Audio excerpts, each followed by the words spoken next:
ఇప్పుడు ఈ పరేషాన్ బాయ్స్ ఛానల్ అయినా సరే, బయాసన్ యాదవ్ అయినా సరే, వీళ్ళు ఏంది డే టు డే లైఫ్ లో ఈజీ మనకి అట్రాక్ట్ అవుతున్నారు పిల్లలు. అది తప్ప రైట్ అనేది వాళ్ళకి తెలుస్తలేదు, పేరెంట్స్ కన్సర్న్ లో జరుగుతలేదు. సో ఇన్ఫ్లుయెన్సర్స్ ఎవరైతే ఉన్నారో బయాసన్ యాదవ్ గానీ, ఇమ్రాన్ గానీ, ఇంకెవరైనా సరే దీన్ని ప్రోత్సహించొద్దు. కొన్ని వందల కుటుంబాలు రోడ్డున పడే అవకాశం ఉంది. మరి బెట్టింగ్ యాప్స్ మీద మీ ఒపీనియన్ ఏంటి? ఈరోజు యువతని చెడుదారి పట్టిస్తూ ఈ ఇన్ఫ్లుయెన్సర్స్ పేరుతోటి వాళ్ళు డబ్బు సంపాదనకి వీళ్ళని ఒక పావులుగా వాడుకుంటూ ఎన్నో ఇబ్బందులు పడి ఈ యువతకి తెలియకుండా వాటిలో ఒకసారి దిగినాక 10,000, 1,00,000, 2,00,000 అట్లా తెలియకుండా అర్థం కాకుండా వాళ్ళ ఉన్న ఆస్తి మొత్తం పోగొట్టుకొని చివరికి ప్రాణాలు కూడా పోగొట్టుకునే స్థితికి చేరుతున్నారు. సో ఇన్ఫ్లుయెన్సర్స్ ఎవరైతే ఉన్నారో బయాసన్ యాదవ్ కానీ, ఇమ్రాన్ కానీ, ఇంకెవరైనా సరే దీన్ని ప్రోత్సహించొద్దు. దీన్ని ప్రోత్సహించడం వల్ల కొన్ని వందల కుటుంబాలు రోడ్డున పడే అవకాశం ఉంది. కాబట్టి ఇట్లాంటి వాటిని ఎంకరేజ్ చేయకూడదు.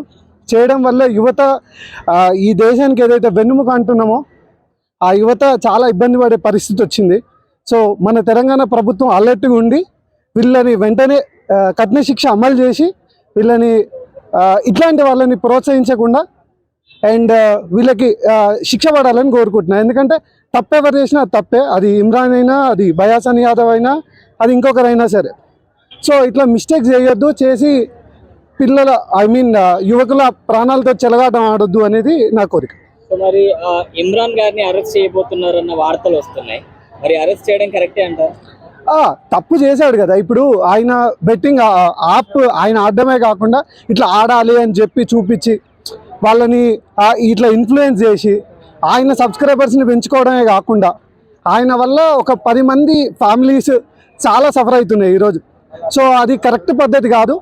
అది తప్పు ఎవరు చేసినా తప్పే. కాబట్టి కోర్టు గవర్నమెంట్ ఏ డెసిషన్ తీసుకున్నా అది కరెక్ట్. మరి పిల్లలతోని వీడియోలు చేస్తుంటారు ఎప్పుడు, అంటే హగ్గులు అని చెప్పేసి, ఇట్లా లవ్ అని చెప్పేసి, అది కరెక్ట్ అంటారా అట్లా చేపించడం చిన్నపిల్లలతో? అంటే నాకు తెలిసినంత వరకు అయితే మనకి 18 yearsకి ఓటు హక్కు కల్పిస్తారు. సో బేసిక్గా ఏంటంటే లెస్ దెన్ 18 ఆర్ 14 కంటే అబవ్ పిల్లలతోటి వర్క్ చేయిస్తారు. సో ఇప్పుడు టెక్నాలజీ, మీడియా ఇదంతా పెరగడం వల్ల దాని ప్రభావం చాలా ఉంది పిల్లల మీద. దానివల్ల ఏం జరుగుతుందంటే డే టు డే లైఫ్లో ఈజీ మనకి అట్రాక్ట్ అవుతున్నారు పిల్లలు. తొందరగా ఫాలోవర్స్ పెంచుకోవాలి, తొందరగా సబ్స్క్రైబర్స్ పెంచుకోవాలి, తొందరగా సక్సెస్ రావాలి అని చెప్పి ఏది పడితే అది తప్ప రైట్ అనేది వాళ్ళకి తెలుస్తలేదు, పేరెంట్స్ కన్సర్న్లో జరుగుతలేదు. సో జరిగినా కూడా కొంతమంది పేరెంట్స్ దీనికి సపోర్ట్ చేయడం ఇట్లాంటివన్నీ చూస్తున్నాం. సో ఇట్లాంటివన్నీ చేయకూడదు. ఈ చిన్న ఏజ్లో ఇట్లాంటివన్నీ చేస్తే దాని ప్రభావం అనేది ఫ్యూచర్ మీద పడుతుంది. అండ్ ఆ పిల్లలే కాదు, ఇప్పుడు వాళ్ళని చూసి ఇంకా నలుగురు అట్లా తయారవుతారు. దానివల్ల సమాజం అనేది మొత్తం ఒక బ్యాడ్ ట్రాక్లోకి వెళ్తుంది. సో దీనికి కూడా గవర్నమెంట్ ఒక రూల్ తీసుకురావాలి. సో ఇప్పుడు ఎట్లయితే యూట్యూబ్ గైడ్లైన్స్ ఉన్నాయో అట్లనే గవర్నమెంట్ కూడా ఈ గైడ్లైన్స్ అనేది ప్రొవైడ్ చేసి ఈ ఏజ్ ఉన్న వాళ్ళు మాత్రమే దీనికి అర్హులు, లేదా ఇంతకంటే తక్కువ చేస్తే ఇంతకంటే ఏజ్ తక్కువ ఉన్న వాళ్ళు చేస్తే పేరెంట్స్ కన్సర్న్లో జరిగేటట్టు ఒక లా అనేది media related are YouTube related ఇట్లాంటివన్నీ తీసుకొస్తే ఇంకా బాగుంటుంది.